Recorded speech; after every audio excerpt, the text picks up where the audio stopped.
आज मी बनवली आहे अस्सल कोल्हापुरी पद्धतीची मिसळ पाव। नमस्कार, मेजवानी जेवणाची यामध्ये तुम्हा सगळ्यांचं खूप खूप खूप मनापासून स्वागत आहे। तर घरच्या घरीच आपण हा बेत बनवणार आहे, बाहेर जायची अजिबात गरज नाहीये। रेसिपीला लवकर सुरुवात करूया। अस्सल कोल्हापुरी पद्धतीने केलेली स्मोकी मिसळ पाव खूप मस्त दिसतीये आणि याला जो वाटणाचा मसाला घातलाय ना, त्या मसाल्याने याची चव दुप्पट होती। यामध्ये ना तुम्हाला दुसरा कोणताही मसाला दुसरा घालायची गरज लागणार नाही। इतकी सुंदर आणि चटपटीत झणझणीत अशी ही मिसळ लागते। कशी केली आहे ना, त्यासाठी पटकन रेसिपीला सुरुवात करूया। त्यासाठी ना इथं 2 कांदे घेतलेत मी आणि कांदेत आपल्याला असे फोडून घ्यायचे। ते बघा अशी चीर पडली पाहिजे, दुसरे सुद्धा फोडून घ्यायचे। तर गॅसवर आहे ना जाळी ठेवली, आम्ही गॅस पेटवून घेऊया। आणि हे कांदेत ना आपल्याला यावर भाजून घ्यायचे। चांगला खमंग खरपूस कांदा भाजून घ्यायचा। तर कांदा आहे ना आपल्याला थोडासा उलट पलट करून घ्यायचा।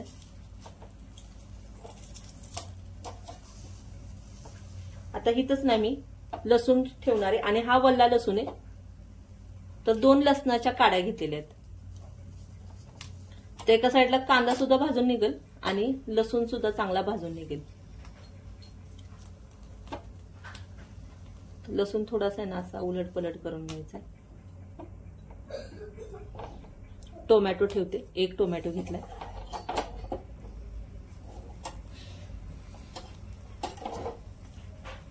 आणि बघा 1-2 मिनिट चांगला असा कांदा भाजून घ्यायचा। कांदा चांगला भाजला ना तर टोमॅटो भाजायला वेळ लागत नाही। आणि टोमॅटोला ना बघा मी तेल वगैरे लावून घेतलं नव्हतं, तरी सुद्धा साल भाजली ना तर मोकळी होती, वेगळी होती साल याची। आणि लसूण भाजून झालाय तो काढून घेतला मी। अगदी जास्त करपू द्यायचा नाही, नाहीतर मग करपट करपट वास येतो।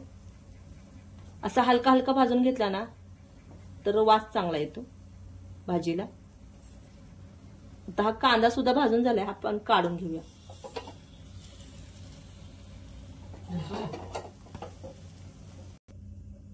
तर इथं 1 टोमॅटो घेतलाय, त्यासाठी इथं कैरी घेतलीये बघा मी। कैरी सुद्धा आपल्याला थोडीशी भाजून घ्यायची।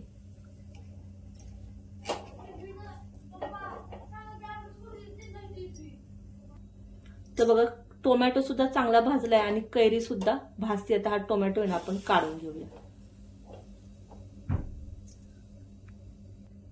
तर कैरी सुद्धा भाजलीये, ही सुद्धा काढून घेते। गॅस बंद करूया। आता इथं ना एक मातीचं भांडं ठेवलंय, यामध्ये ना खोबरं घालणार आहे। आणि मी ना हलकसं खोबरं अगोदरच भाजून ठेवत असते, त्यामुळे ना खोबरं भाजायला जास्त वेळ लागत नाही। आणि हे थोडंसं आपल्याला हलकसं भाजून घ्यायचंय, 1-2 मिनिट। यामध्येच ना पांढरे तीळ घालायचे आणि पांढरे तीळ सुद्धा आपल्याला तेल न टाकता भाजून घ्यायचेत, याचा खमंगपणा चांगला उतरतो। तर बघा चांगला तडतड तडतड आवाज येतोय आणि तीळ आणि खोबरं चांगलं भाजून झालेले। आता हे ना आपण काढून घेऊया। आता इथं बघा मसाले गोळा करून घेतले। तर आपल्याला ना याची ना फक्त हलक्या हाताने साल काढून घ्यायची आहे आणि निघती सुद्धा बघा व्यवस्थित।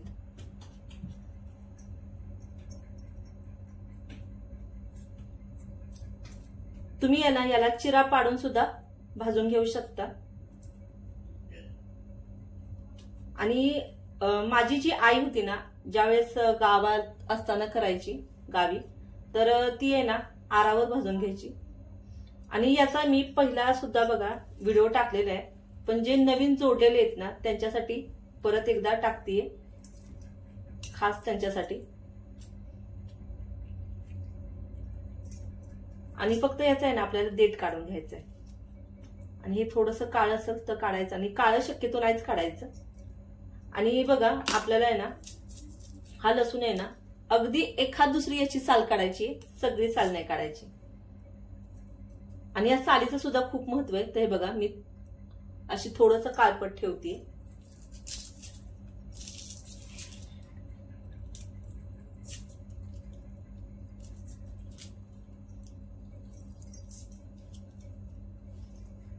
सगळी साल काढून घ्यायची. कचरा एका साईडला ठेवते. कसं आहे ना, खाली करायचं म्हटलं ना तर राडा थोडासा होतो. किचन वरती असलं ना की तिथल्या तिथं उचलायला येतं आणि फेकून द्यायला येतं. पण पहिल्यांदा हा कचरा काढावा लागतो आणि मग करावं लागतं. ते बघा अशी आहे ना सगळेच लसूण सोलून घेते मी. आता आहे ना इथं आपण हे मसाले घालू घेणार आहे. तर तुम्ही आहे ना अख्खे धणे सुद्धा घेतले ना आणि भाजले ना तरी सुद्धा चालतं.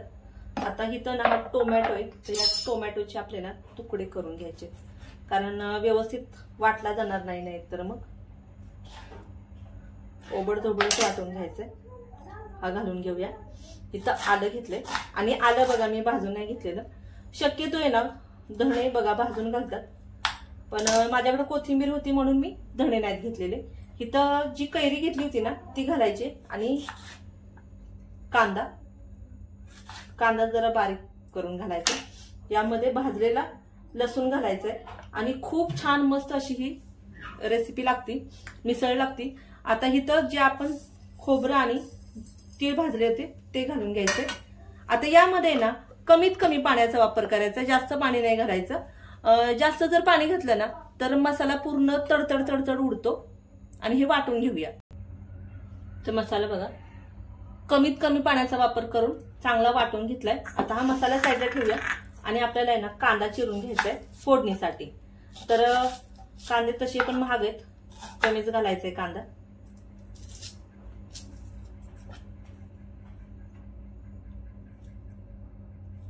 आणि आपल्याला परत सुद्धा आपल्याला कांदा लागतोच सर्व करताना सुद्धा.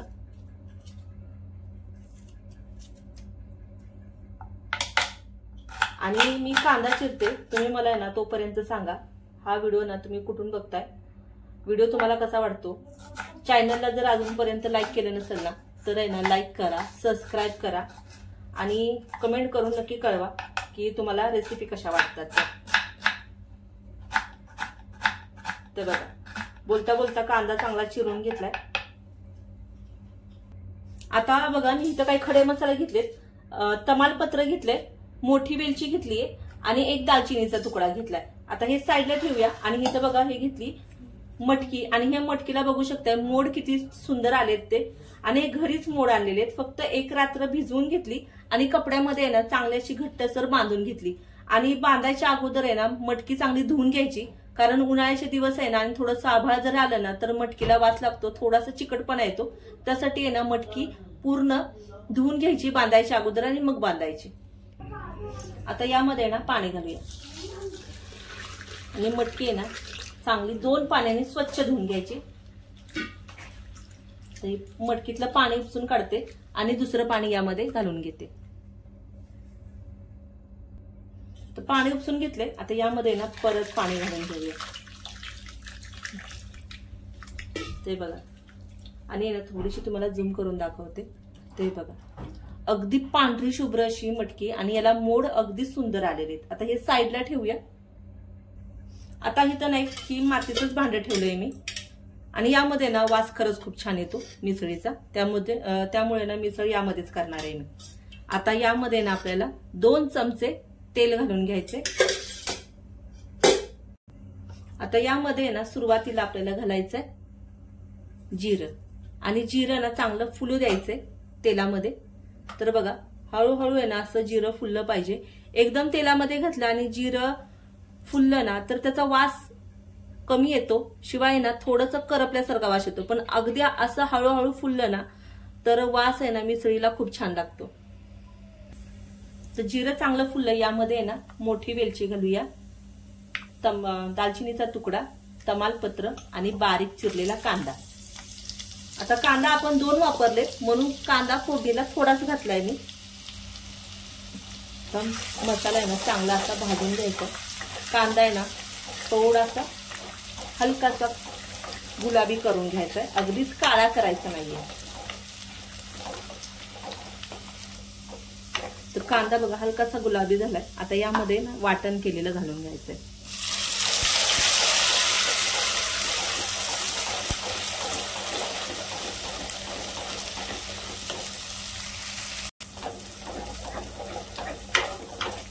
मसाला आहे ना चांगला असा भाजून घ्यायचा. अगदीच करपट करायचं नाहीये, नाहीतर मग आहे ना मिसळीला मजा येत नाही. आता यातनं थोडंसं तेल रिलीज होईपर्यंत भाजून घेऊया. असं वाटण करून तुम्ही घातलं ना तर तुम्हाला आहे ना बाहेर मसाला मिळतो मिसळीचा, मिसळ पावचा, तर तो मसाला तुम्हाला विकत आणायची गरज लागणार नाही.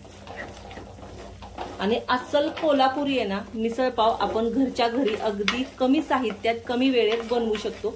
आता यातनं तेल सेपरेट व्हायला लागले. आता यामध्ये ना आपण काही बेसिक मसाले घालायचे. तर इथं ना 1 मोठा चमचा हळद घालून घेणार आहे, पाव चमचा हळद घालायची. आणि पहिल्यांदा ना धडेपूड घातली, बोलण्याच्या नादात मी थोडंसं विसरले, धनेपूड होती त्याला हळद बोलली. तर यामध्ये ना आता आपल्याला 1 मोठा चमचा भरून लाल तिखट घालायचे. आणि हे ना कोल्हापुरी मिक्स मसाला सुद्धा म्हणतात आणि कोल्हापुरी लाल तिखट सुद्धा म्हणतात याला. थोडंसं झणझणीत आणि चटपटीत अशी ही मिसळ लागते.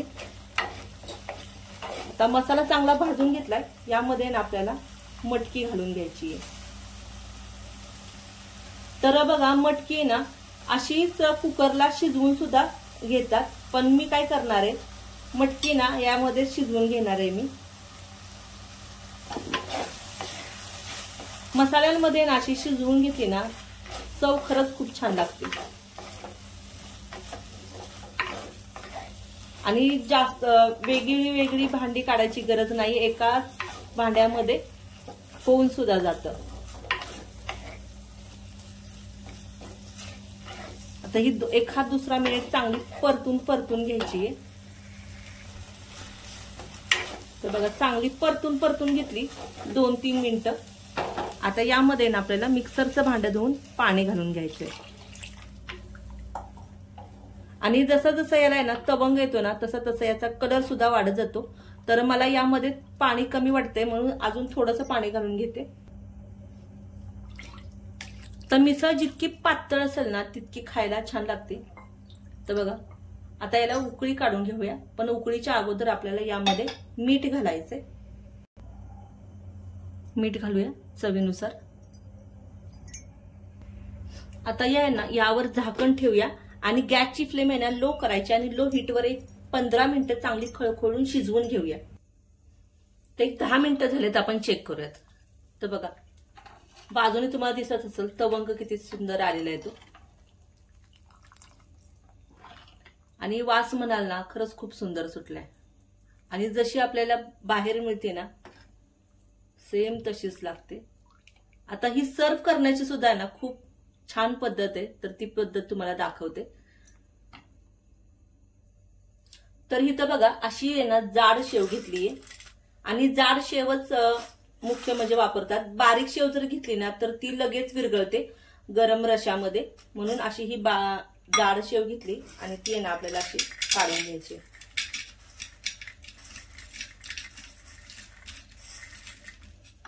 आता मी तुम्हाला कितपत हवे त्यानुसार, तर मी 2 जणांसाठी करते म्हणून हे 2 वाट्या घेतल्यात. तर इथे ना बघा गॅसवर आहे ना मी एक कोळसा ठेवलाय गरम करायला आणि हा आपल्याला चांगला असा गरम करून घ्यायचा आहे. पूर्ण लाल बुंद असा करून घ्यायचा आहे. तर इथं ना बघा ही जी वाटी घेतली होती त्याच्यावर आहे ना एक अशी कांद्याची स्लाइस घेतली आहे मी. जी खालची जी देठाचा भाग आहे ना तो घेतलाय, यानी सुगंध छान येतो. ही मधोमध अशी ठेवून घ्यायची आपल्याला. यावर आहे ना ही कांद्याची फोड ठेवायची, याने ना सुगंध छान येतो. म्हणून तुम्हाला नसल घालायची नाही घातली तरी हरकत नाहीये. तर यावर आहे ना थोडीशी तेलाची धार घ्यायची, लावून टाकून घ्यायची आणि यावर झाकण ठेवायचं. तर वास आहे ना कुठून सुद्धा बाहेर नाही पडला पाहिजे. त्यासाठी ना यावर बघा हे असं जड असं झाकण ठेवणार आहे. ते 5 मिनिटं झालेत, आपण चेक करूया. आता हा असा गरम गरमच हा कोळसा काढून घ्यायचा आहे. ही स्लाइस सुद्धा आपल्याला काढून घ्यायची. याला ना स्मोक छान मिळतो. आता इथं ना बघा मी दही घेतलेले, कांदा घेतलाय, कोथिंबीर आणि लिंबू. आता यावर आहे ना आपल्याला ही गरमागरम मिसळ घालून घ्यायची.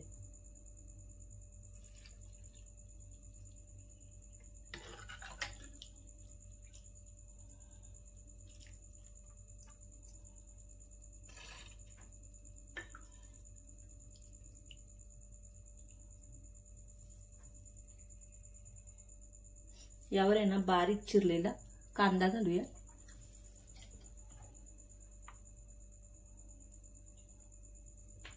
बारीक चिरलेली कोथिंबीर आणि यावर आहे ना लिंबू पिळून घ्यायचे आपल्याला.